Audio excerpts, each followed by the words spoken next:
జయ జయ శంకర హర హర శంకర. శ్రీ కాంచీ కామకోటి జగద్గురు శంకరాచార్య గురు పరంపరాయై నమో నమః. మంగళవాద్యం శుభకార్యానికి సంకేతం. సుశిక్షితులైన వారే ఆ వాద్యాన్ని అందించగలరు. సంప్రదాయంతో ముడిపడిన ఆ వాద్య విద్యను సమకాలికులకు భావితరాలకు అందించటానికి కంచి కామకోటి పీఠం పూనుకుంది.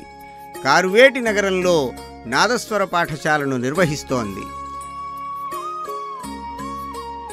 డోలు సన్నాయిలలో 6 సంవత్సరాల ప్రణాళికాబద్ధమైన శిక్షణను ఇస్తోంది. ఆధునికమైన ఆంగ్ల విద్యతో పాటు సంప్రదాయబద్ధమైన నాదస్వర విద్యను అందించే ఇంటిగ్రేటెడ్ ఎడ్యుకేషన్ సిస్టమ్ను రూపొందించటమైనది. వసతి, ఉదయం అల్పాహారం, మధ్యాహ్నం రాత్రి భోజనంలతో పాటు ఉచితంగా నాదస్వర విద్య బాలబాలికలకు వేరువేరుగా అందించబడుతోంది. ఈ పాఠశాల కార్వేటి నగరంలో స్థాపించటానికి ఎంతో నేపథ్యం ఉంది. ఈ కార్వేటి నగరం మన దేశానికి చెందిన గొప్ప సంస్థానాలలో ప్రముఖమైనది. ఈ సంస్థానాధీశుల తొలి రాజధాని నారాయణవనం. తిరుమల శ్రీ వెంకటేశ్వరుని మామగారైన ఆకాశరాజు వంశీకులైన ఈ సంస్థానాధీశులు క్రమంగా కార్వేటి నగరాన్ని రాజధానిగా చేసుకుని పాలించారు.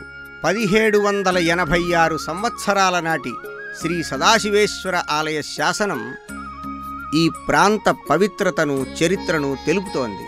శ్రీ సంతాన వేణుగోపాలస్వామి ఆలయం ఈ పట్టణానికి అలంకారంగా శోభిల్లుతూ ఉన్నది. 17 ఎకరాల విస్తీర్ణంలో ఉన్న స్కంద పుష్కరిణి ఆసియా ఖండంలోనే 2వ పెద్ద సరస్సుగా చెప్పబడుతూ ఉన్నది.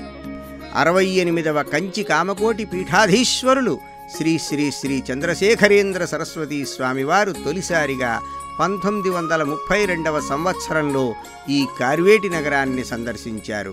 1971-72వ సంవత్సర కాలంలో 7 నెలల పాటు వారు తమ శిష్యులు శ్రీ జయేంద్ర సరస్వతీ స్వామితో కలిసి ఇక్కడ బస చేశారు. కంద పుష్కరిణిని ఆనుకుని ఉన్న కొండపై తపస్సు చేసి సుబ్రహ్మణ్యేశ్వరుని ప్రతిష్ఠించారు.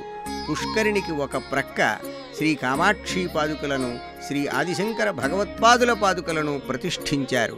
పెద్ద స్వాములు బస చేసిన ఆ చిన్న గది నేడు మహాస్వామి నిలయంగా భక్తులచే పూజలు అందుకుంటోంది. 2015వ సంవత్సరంలో ఈ కార్వేటి నగరానికి తమ గురువులతో కలిసి విజయం చేసిన శ్రీ శంకర విజయేంద్ర సరస్వతీ స్వామి అమోఘ సంకల్పమే ఈ పాఠశాలకు నాంది. 2016వ సంవత్సరం నుండి 6 సంవత్సరాల కాలం పూర్తి శిక్షణను అందుకున్న 560 మంది స్త్రీ పురుష నాదస్వర విద్వాంసులు తమ విద్యతో ఉపాధిని పొంది సుఖమయ జీవనం చేస్తున్నారు. 2025-2026 విద్యా సంవత్సరంలో ఈ పాఠశాలలో ప్రవేశించిన 126 మంది బాలురు, 70 మంది బాలికలు నాదస్వరం, డోలువాద్యాలలో శిక్షణ పొందుతూ ఉన్నారు. వివిధ ప్రదేశాలలో జరిగే ఉత్సవాలలో తమ వైదుష్యాన్ని ప్రదర్శిస్తూ ప్రముఖుల మన్ననలను అందుకుంటున్నారు. నాదస్వర విద్యతో పాటు ఈ పాఠశాలలో విద్యార్థులకు నాటు వైద్యం, మూలికా వైద్యం నేర్పబడుతున్నాయి. బాలురు ఈ పాఠశాలలో తమ కులవృత్తి అయిన క్షురక వృత్తిని కూడా అభ్యసించి స్వయం ఉపాధిని పొందుతున్నారు. కుంభకార పాఠశాల కూడా కులవృత్తిదారుల కోసం నిర్వహించబడుతోంది. సంప్రదాయ పరిరక్షణకై పాటుపడుతూ ఆధునిక విద్యను మేళవించి నేటి తరాలకు, భావితరాలకు విద్యా నైపుణ్యాలతో పాటు ఉపాధిని అందిస్తూ ఉన్న కంచి కామకోటి పీఠం చేసే ఈ కృషికి మనవంతుగా సహకరించటం ద్వారా మన జీవితాలను సఫలం చేసుకుందాం.